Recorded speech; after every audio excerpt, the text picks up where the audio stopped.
Listener's note: today's podcast deals with issues of addiction and suicidal ideation.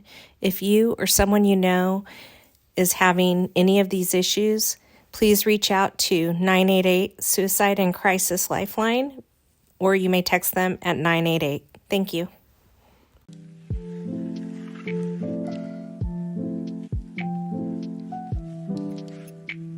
Hello, this is Leslie Dilbeck with Diann Cohen with our 8th episode of White Knuckling Through Life. We have another really exceptional guest, Angie Jung, and she's going to be sharing her story. I am going to actually pass it off to Diann because Diann knows like infinitely more people than I do, and she seems to always find people that are willing to just share with her and be vulnerable with her, and she hears their stories and thinks, this would be a good person to have on the podcast. So Diann, why don't you make your introduction and let us know where we're going today?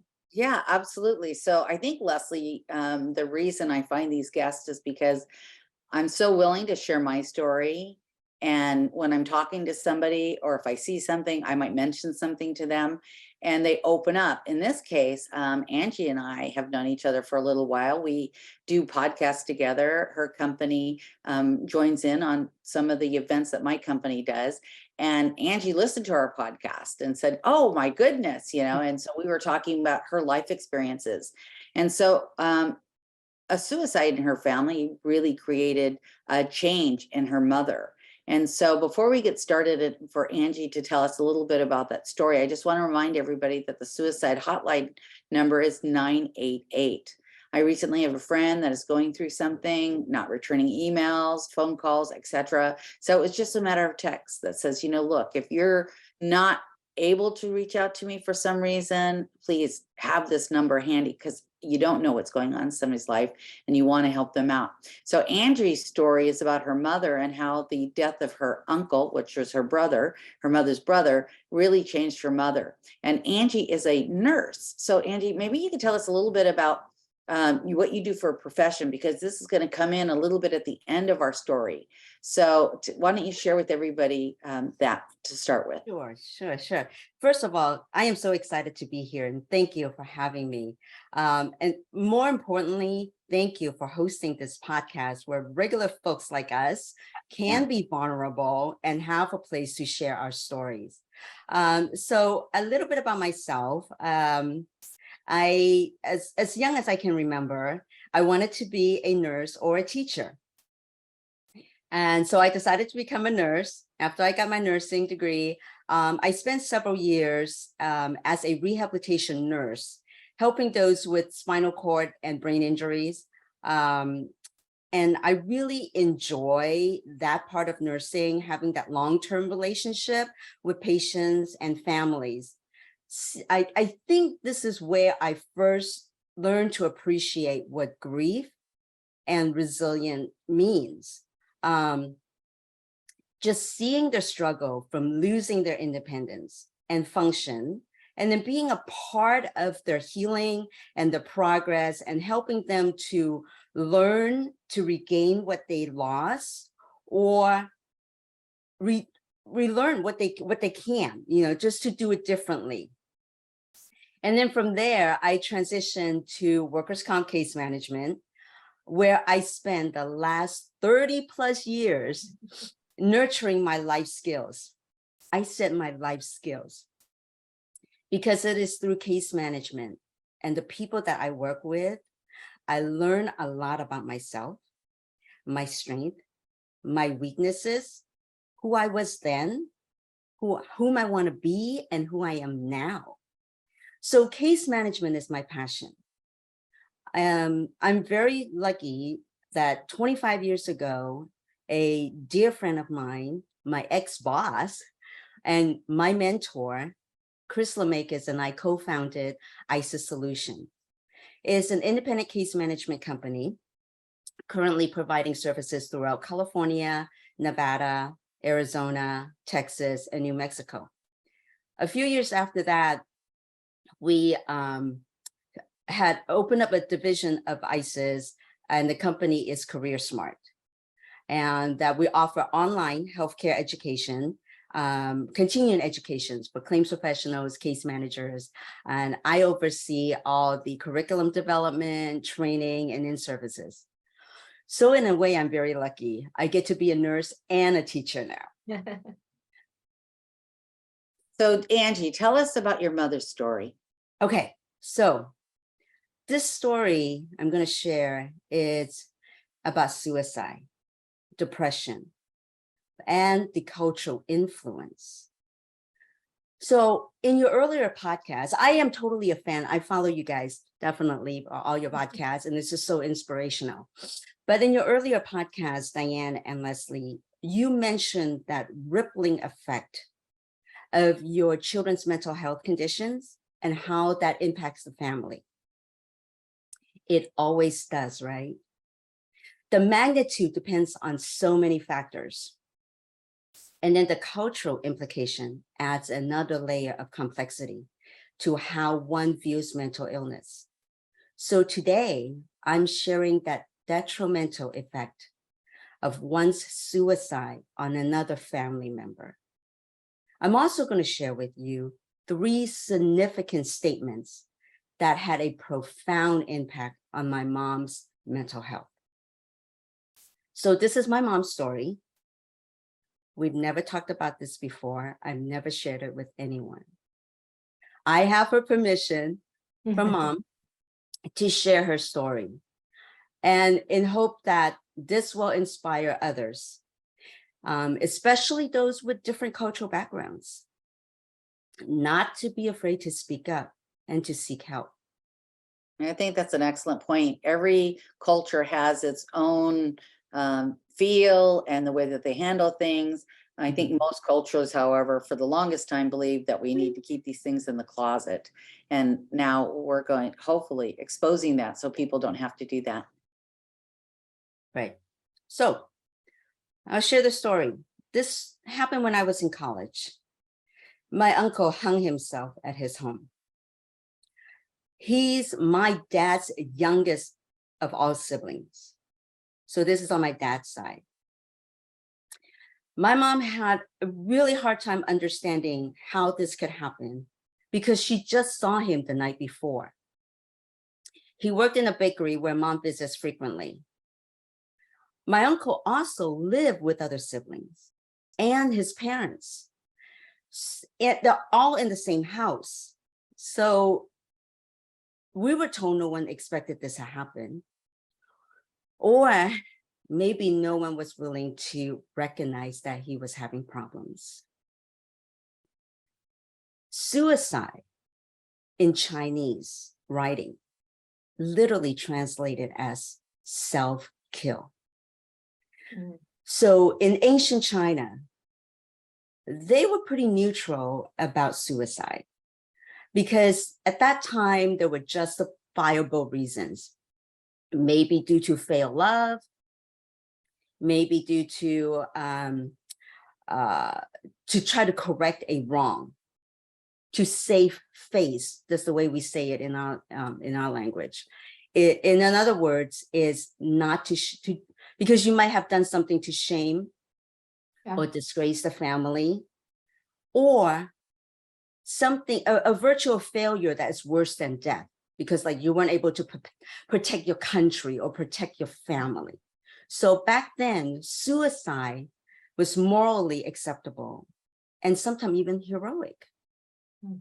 Of course, we can't apply this kind of traditional way of thinking in today's modern world.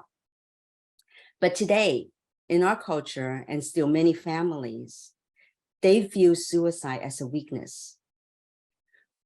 You're not strong enough to tough it out.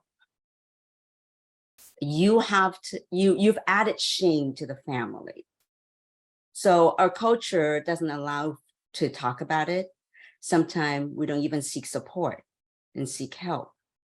In fact, even a recent study from the American Psychiatric Association and other organization actually conducted research and study, affirmed that Asian Americans, seldom seek help when they have suicidal thoughts. So, English is my second language. And you're doing a fabulous job, better Yeah, than you are. So I came here when I was 9. And my parents, in the hope that their children would have the opportunity for better education, a better life, did what many families from other countries did, just pack whatever they can fit in the suitcase, grab the kids, and we immigrated from Hong Kong to the US. So my upbringing is influenced by traditional Chinese culture. So in our culture, the other thing is a family unit is a very powerful influence. So in a way, they look at like, okay, parents gave you life, so children must respect the parents' wishes and do as they say without question. Don't do anything that brings shame or disgrace to the family. Even today, many families, sometimes your birth order or your gender defines what and when you should accomplish certain things. And Angie, I think most Asian cultures are a lot like that. My mother was Indonesian, and not that you could tell by looking at me, but a lot of what you're saying really holds true to my mother's beliefs. There's nothing that my grandmother could have asked my mother to do that she wouldn't have done, because that's just the way that it was inbred into them. Right. And there's like unspoken expectations, and that's really ingrained into us early life. So meeting or not meeting our parents' expectations, and which may be very different than our own desires or our goal, right? It became our internal struggle. So did any of this have to do with what my uncle was struggling with? Did anyone living with him know how depressed he may be? We'll never know. We'll never know what caused him to take that final act. But the aftermath of this tragedy led my mom to a very dark path. It started on the day of the memorial service. As they were lowering the casket, this sounds like something from a horror movie. She felt a cold breeze came over her. That just immediately sent shiver up and down her body. Crazy thoughts still start filling her head. Oh my God, was he sending me a message why he killed himself? Was he trying to tell me why he was so depressed? So mom started feeling really sick after the service. She was just overwhelmed with negative thoughts, fear. Could this happen to me? Could I be the next victim? She also was worried that she may be possessed. Oh, yeah. Because she was having these negative thoughts. So, yeah, right? So you see, there's a lot of old superstition in our culture. I grew up in a household that words like suicide, depression, death and dying were taboo. My grandmother would like cleanse the air, and pray to her gods, like, oh, forgive us for if she hear any conversation of this kind of subject. Because it is believed that talking about it will bring bad luck or even death to the family. So Angie, so your mother is feeling obviously distraught by this. Yeah. She's got these feelings that she might be possessed, that he was trying to talk to her, and she could not talk to anybody in the family about it. You nailed it exactly right. She felt like she could not share this with anybody. She did not tell us about it. We didn't know about it for the longest time. She didn't even tell Dad how she was feeling because she didn't want to burden us with those, right? So sometimes our culture also believe like mental illness or even like any kind of negative thoughts or suicide will bring bad omen or maybe possessed by evil spirits. So they'll try to find other stories. Oh, it's not suicide, it's an accident. Or they'll do some kind of ritual to wear off these lingering spirits. So mom started having nightmares. Her nightmares involved killing dad. So she became afraid going to sleep, afraid to be alone, afraid that when she's alone, she might kill dad or herself. So from there, things just spiraled downward really quickly. She couldn't eat, she couldn't sleep. At that time, my parent owned a small Chinese restaurant. Typical, right? And I was in college. Okay, so she roughed through it working during the week. But in the weekends, from Friday to Sunday, I came home from college and work at the restaurant so she didn't have to. She became very anxious and was afraid of being alone, even going to the bathroom. She asked someone to go with her. She won't even be in the shower by herself. Wow. She can't handle a fan or even air conditioning. That cold breeze remind her of that cold air during the memorial service. And oftentimes she became so disconnected. She was literally in a catatonic state. It's just like a zombie.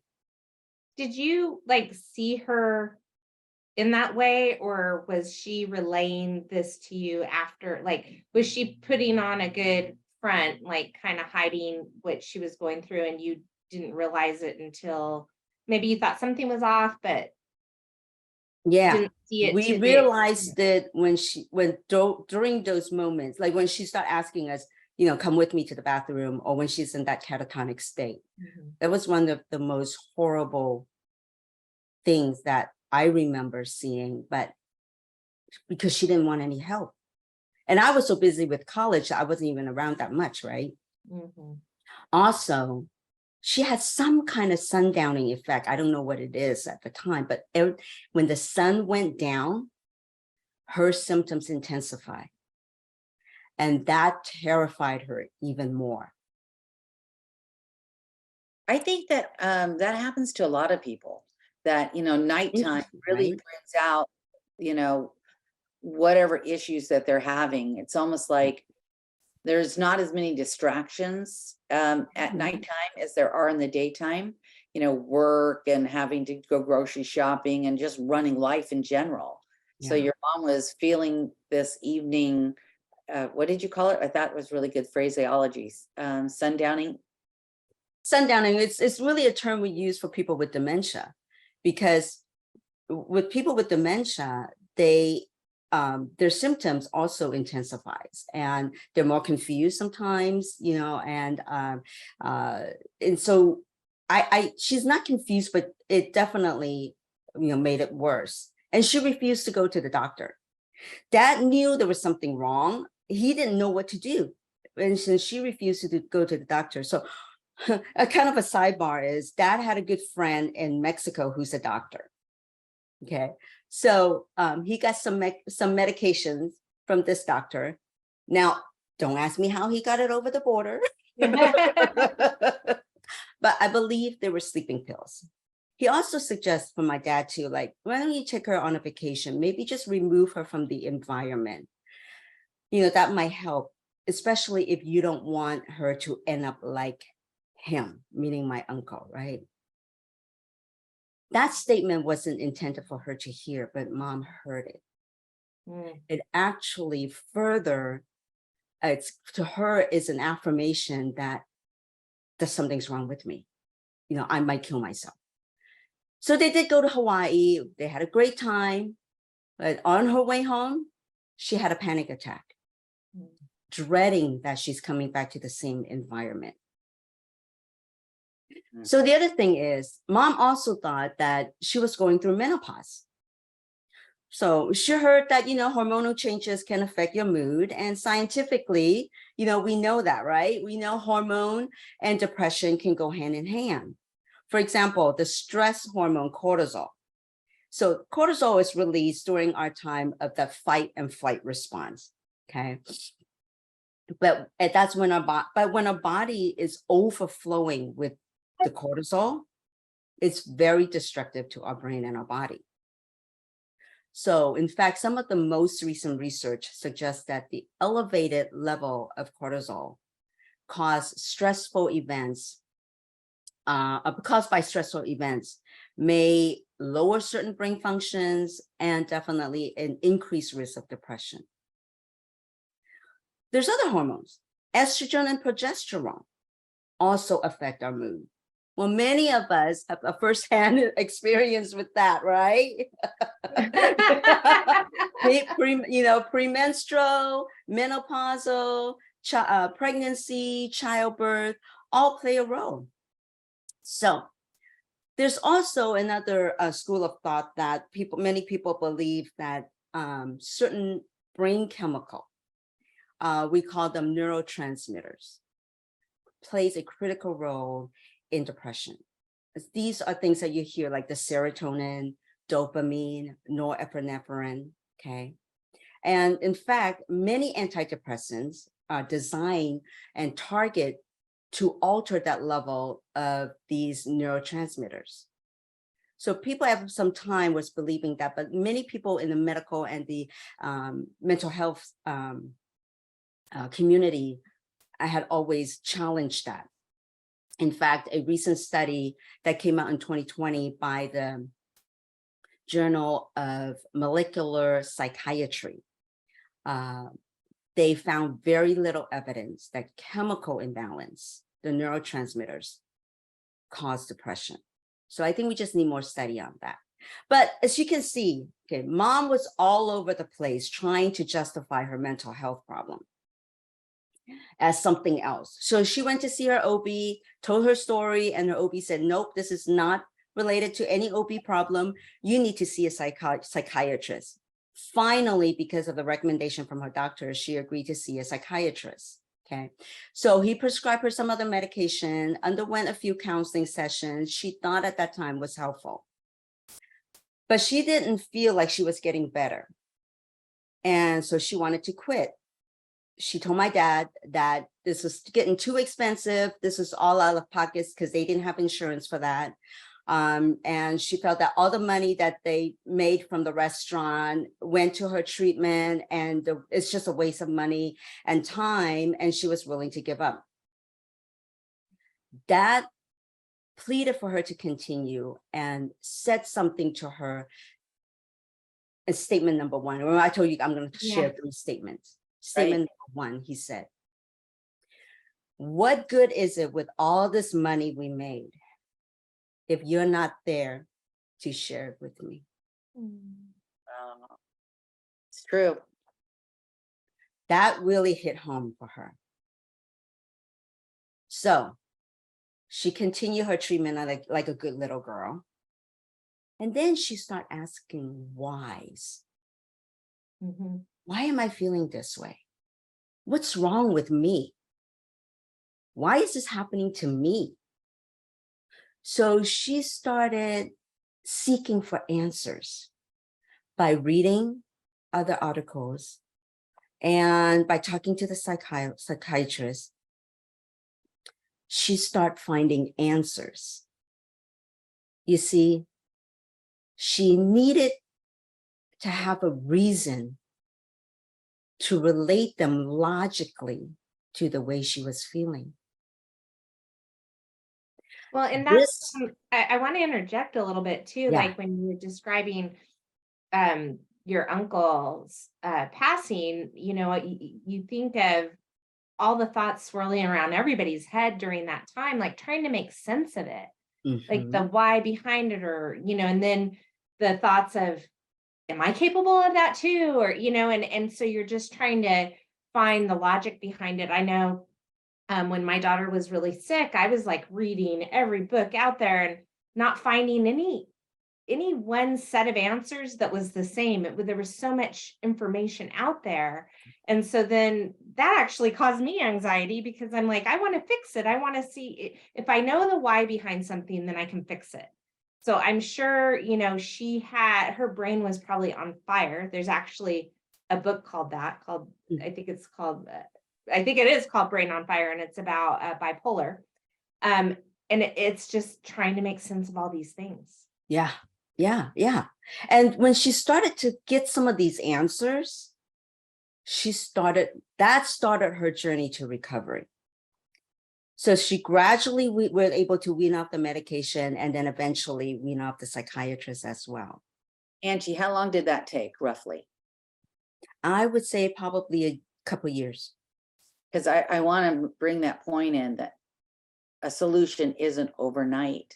So No. many people really are trying to find something. My husband and I, much like Leslie, when our son was having his issues, we were scanning everywhere for information. And like you said, Leslie, the information might have said one thing on one hand and then it's something else on another hand, and you're so confused. You don't know which one. And of course, you gravitate to one thing because you want to believe it the most. Oh, yeah. Right. I know, right? Right. And we all do this, that when we're in this type of situation. So this is really normal for those of you in the audience. It's very, very normal to want to cling on to this, but we do know it's not an overnight fix. So Angie, your mom now is starting to see the light. Starting her way to recovery. But round 2. Oh my. A few years later, that sibling brought up my uncle's suicide. This time, things weren't that nice. Lots of blaming, lots of ugly exchanges. So that upset Mom a lot. That evening, Mom started feeling anxious. She had tremors, afraid to go to sleep again. Oh no. She was terrified how she felt, that she was feeling that way and didn't want to go back to that dark place again. The first time when it happened, she didn't know what it was. She didn't know it was depression. This time it happened, she knew exactly what it was and going into depression, and that scared her even more. So Angie, did she take the skills and the knowledge that she had before and embrace, visiting the doctor and taking medications the second time around? Very good point. This time, she called me right away. Nice. See, Mom's suppression wasn't like she wanted to end her life. She wanted to live. But she was stuck in that cycle and didn't know how, didn't have the tools or the know-how to get out of it. That was what she felt. Okay. Mm-hmm. So this time I was more hands-on. I graduated, I was already in nursing. I had more knowledge about it. And I was very fortunate to have found her a psychologist. She didn't want medication. And I felt that counseling would help her as well. So that psychologist, they were meeting every week, and that had a great impact on her recovery as well, and to help her manage her internal struggle. Mm-hmm. So Mom recalled a statement that the psychologist made and that really stuck with her. Statement number 2. Okay. She said, this is like you are in a war zone. The words people say to you are like bullets. They're targeting you, and you are letting these bullets hit and hurt you. The only way for you to live and get out of this is to find your shield and protect yourself. Yeah. I mean, and that, thank you for that, because I think of, there's so many analogies, and analogies are super excellent when we're talking about mental health issues. Our big one in our house, because I haven't really shared a lot about myself, but I have anxiety and depression, and I actually have been on medication for 24 years.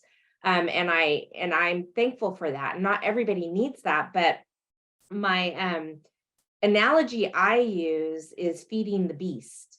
So Mm. like the monster under your bed, or that monster, like feeding it. Am I feeding it with my negative thoughts? Am I feeding it by allowing it to just permeate through my mind and my body? And my daughter and I used that one a lot as well, because we now had tools to starve the beast. So, that analogy your mom, that you just gave is so true. I mean, whatever it's going to be, if you're going to have a shield, if you're going to try and starve the beast, or, just come up with whatever makes sense to you, because it is such a complex issue. And we don't even have to give it an exact name. It doesn't have to be called depression or substance use disorder or bipolar or whatever it is. It's something within that's not easily quantifiable, like an X-ray with a broken bone, right? They can do brain scans, and we all know about that. I'm sure we've talked about that a couple times, but your mom now had the tools. She's starting to think differently, and learn to cope differently. And she realized that she was fighting a war within herself. Mm-hmm. She realized that she was allowing other people or other negative comments and behaviors hurt her. So, and what she was doing was collecting and keeping these bullets inside instead of letting them pass by her. Mm-hmm. So, and then the other thing that was really helpful at that time, she started going to church and got a lot of support and education from her pastor. She continues to seek more information on mental health on radios. At that time, there was a lot more talk about it here, so she would find on radios and articles, but there's still one lingering question that she couldn't find answer to. Why is this happening to me again? Mhm. The pastor explained to her, statement number 3. Sometimes we have things that are tucked so deep in us that it simply doesn't get to the surface. It's layered on top of layers and layers of trauma. Mhm. We may not even know it. The first time it happened, you got treated, you think you were healed, but it only removed that top layer. When you encounter the next trigger or stressful event, whatever that may be, you use the tools you mentioned, Diann. You use the tools that you learned from the first time to help you the second time. Mm. So you could remove that next layer and the layer after that and after that. That was it. That made sense to her. That made sense to her. It's like trying to dig a hole in the ground, right? You can't get to the bottom of it until you remove those top layers. I think it's an excellent analogy for so many people listening, because I think we all want to go through whatever trauma we're going through one time, and we don't ever want it to rear its ugly head again. My son calls it lizard brain. He wants that lizard brain to be gone. But unfortunately, it does rear its ugly head from time to time. And if you're able to starve it or have a shield and learn to protect yourself so that it is not as harmful the second, third, and fourth time, I think that's really important to learn those skills. Yeah. Well, and I think too, when you're able to go, okay, I got through that first time. Now I have even that much more knowledge and tools and history to know it might happen again. And that's with parents or people who have loved ones who are going through their mental health issues. I know one of my things that I've confided in Diann is like, so far, like right now, my daughter's like really, really doing good, but there's always this little part in the back of my brain where I'm like, is it going to happen again? Like, is she going to get that sick again? And I used to live each day worrying about when it would happen again.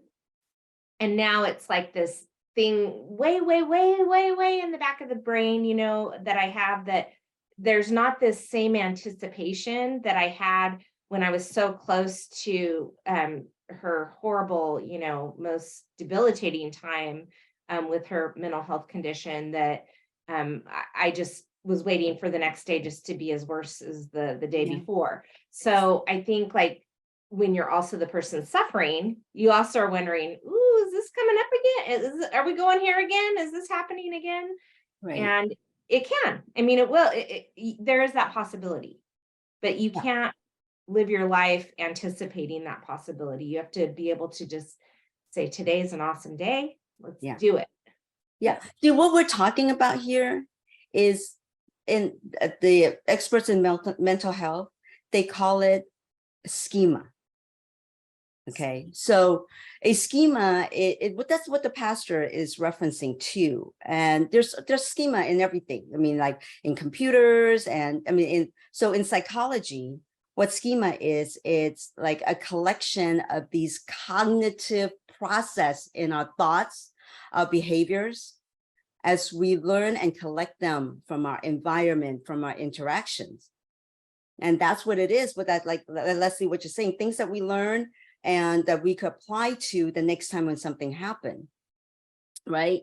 So when we talk about like these traumas that the pastor was referring to, I mean, the American Psychiatric Association defines trauma as that emotional response, right, to something that it creates a negative event to that, a negative event, and it's our response to it. But it could be a single event to you only, or it could be that you're just a witness, something that is disturbing. Or it could also happen to a group of people at the same time, like the mass shooting, like natural disaster, like survivors of the Holocaust. Okay. And it could be little traumas that it just keep adding up. And so, but no matter how we look at it, it kind of undermines our sense of safety when this happened, right? Mm-hmm. And it is really personal. So in psychology, what was happening was this thing called depressive schema. Okay. So depressive schema is described as something that is so deep that we develop in early life experience that just we kept inside and remained dormant until triggered by a negative event. So looking at my mom's story in retrospect, Mom had some traumatic events way before my uncle's suicide. As a teenager, she had a near-death experience from a high-power electrical outlet. She got electrocuted. Oh, wow. She had depression that was never recognized and was never treated. Some of these were insidious, okay, like what we're talking about. She didn't even know. So for example, when I was saying earlier how her depressive symptoms was worse in the evening. Yes. And this is one of those layers that the pastor was talking about. So what I said earlier in our culture about our life is the family's life, and the expectations are based on a birth order, right? After my parents got married and Mom was pregnant with me, Dad had to leave to another country to earn money to support his parents and his siblings, because that was his obligation as the oldest son in his family.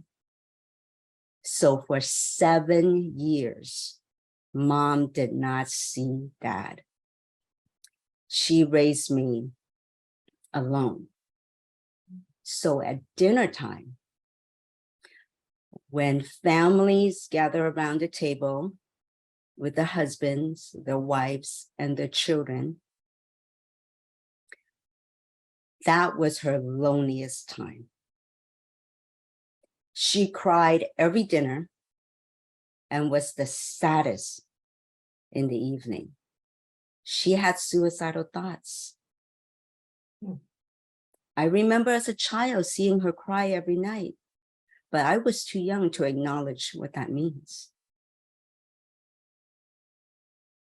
Round yeah. 3. Oh no. Go Okay. ahead. Yeah, no. Go ahead. No, so yeah, that's very interesting, because I'm like, as I'm listening to your story, I'm going, well, was the suicide, knowing that her, brother-in-law killed himself, the suicide, was that her trauma? Like, I'm trying to, like, it's almost like you're telling this mystery, I want to know the trauma. And so that's interesting, because certainly, being a single mom and trying to hold down the fort, but also, having our needs, as a spouse, as a needing the father to help with the child as well, all those things, all those stressors,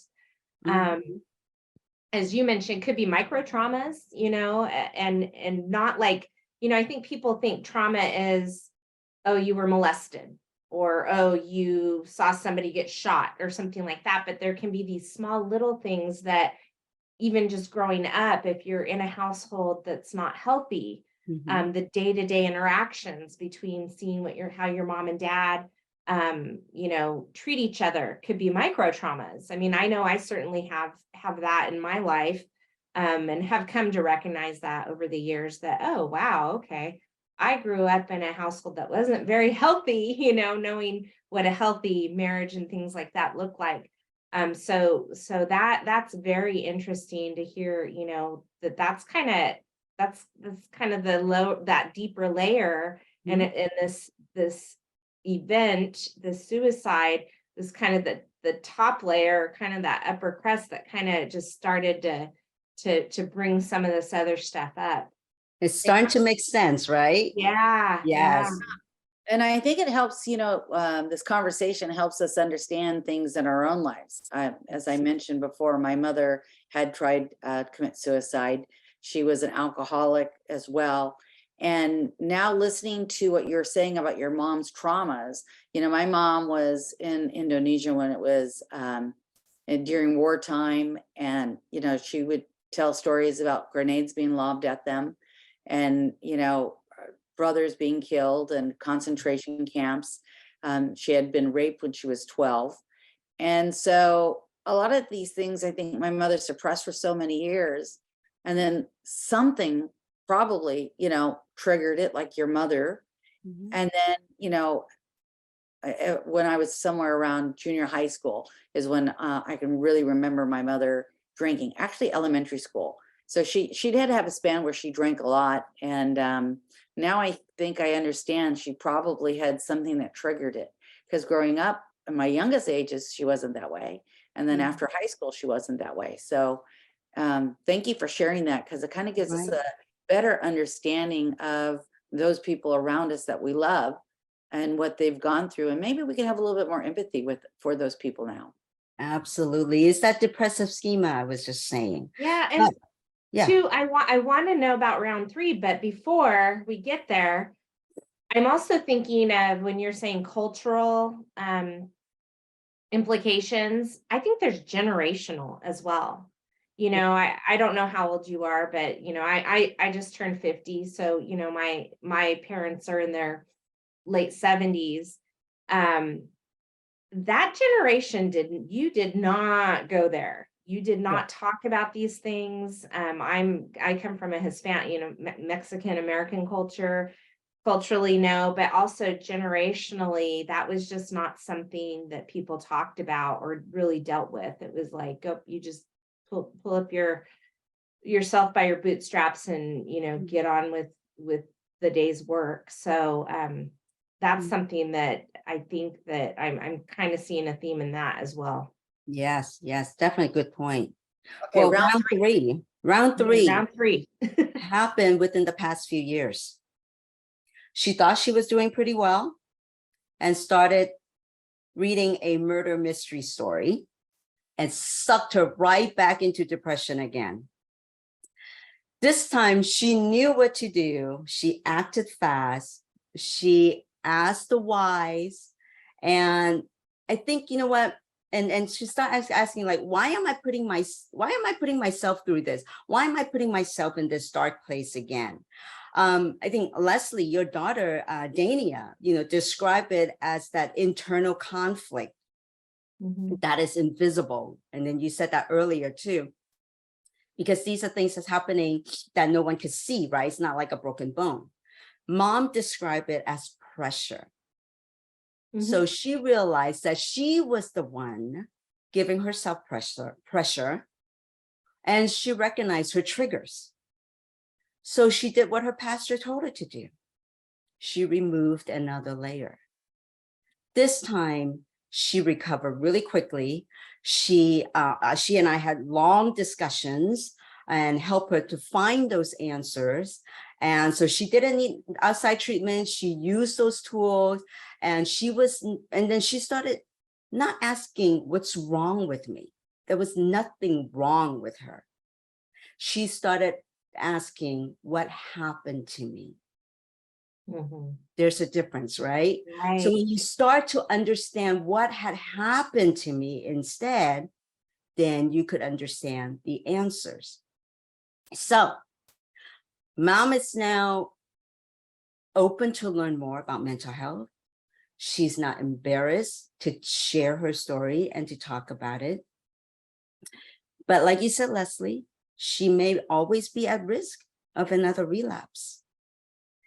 But she is more honest about it. She is confident in recognizing it early, managing it, and is ready to clean up another layer. She found her shield. And I think, like what you ladies have put it, she found her light. And I'm proud of her. Yeah. I mean, what a gift, to be able to share her story in that way, with what we hope to achieve with these podcasts, to give hope to others that may be struggling and might not be seeing this other side of it.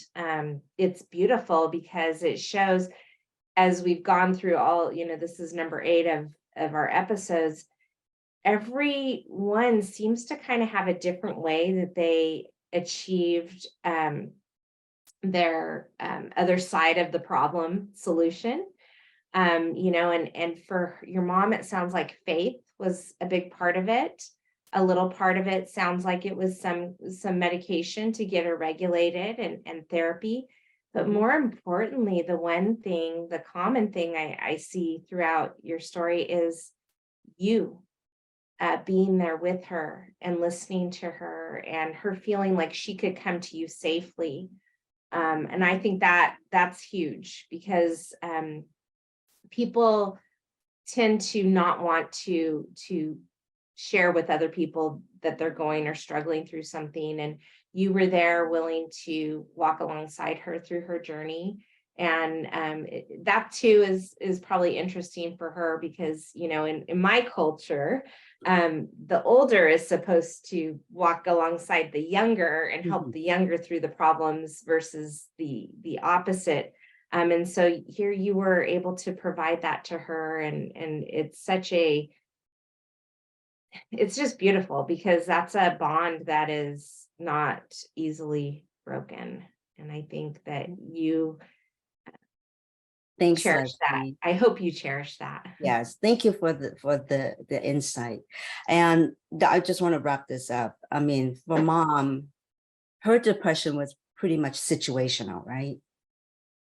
But there's so many other, people with depression, with other underlying causes, maybe genetics, maybe biological, other social factors. Depression and mental health is really complex. And there's so much that we don't know, that we don't understand. And I think, like you both have said it earlier, there's really no one way of treatment that is better than another.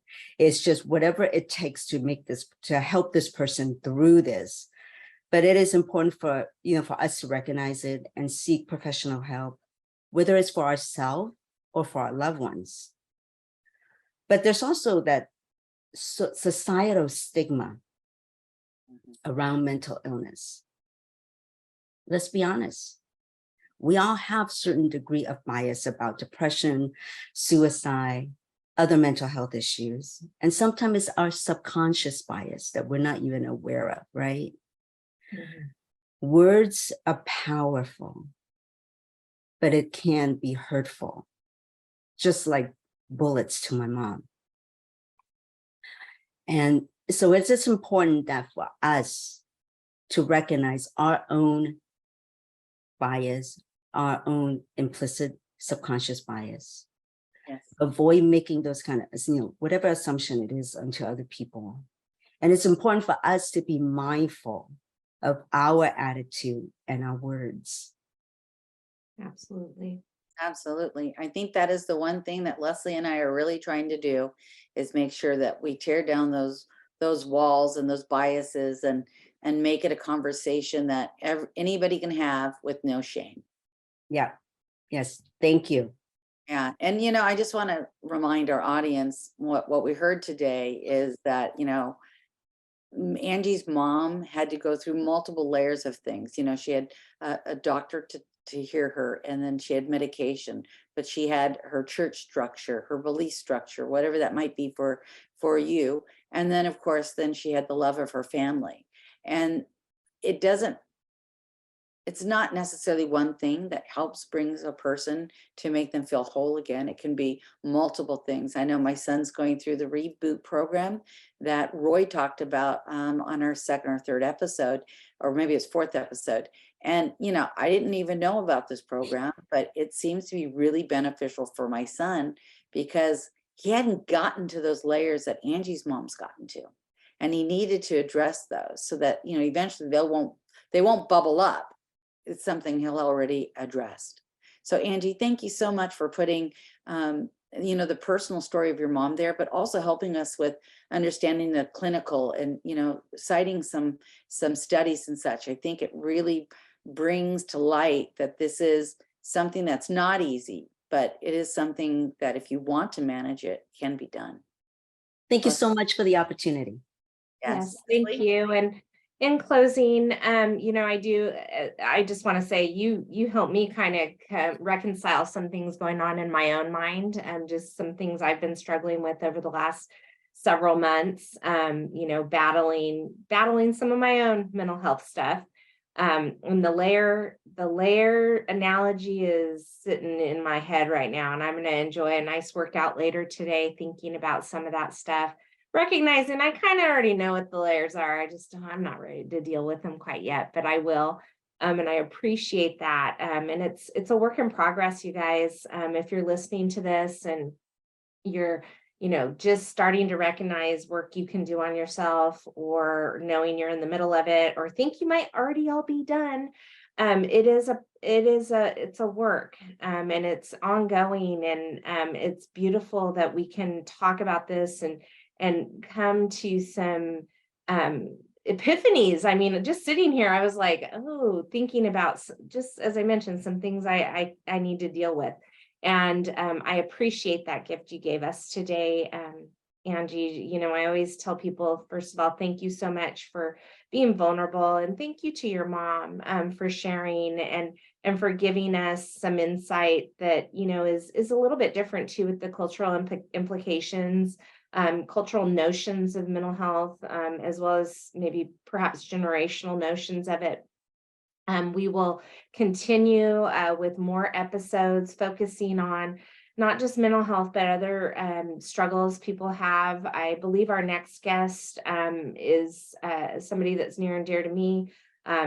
She will be sharing her recovery from having, a very horrible medical event, a stroke with hemorrhaging and almost to the point of dying, and how she recovered from that. But there's some mental health stuff associated with that as well, any brain injury. So that will be our next episode, episode 9, and then we have another really good one scheduled for episode 10, because Diann again knows an infinite amount of people. So I want to remind everybody to be kind to themselves, be kind to others, sprinkle it everywhere like glitter. And until next time, thank you. Thank you. Bye-bye now.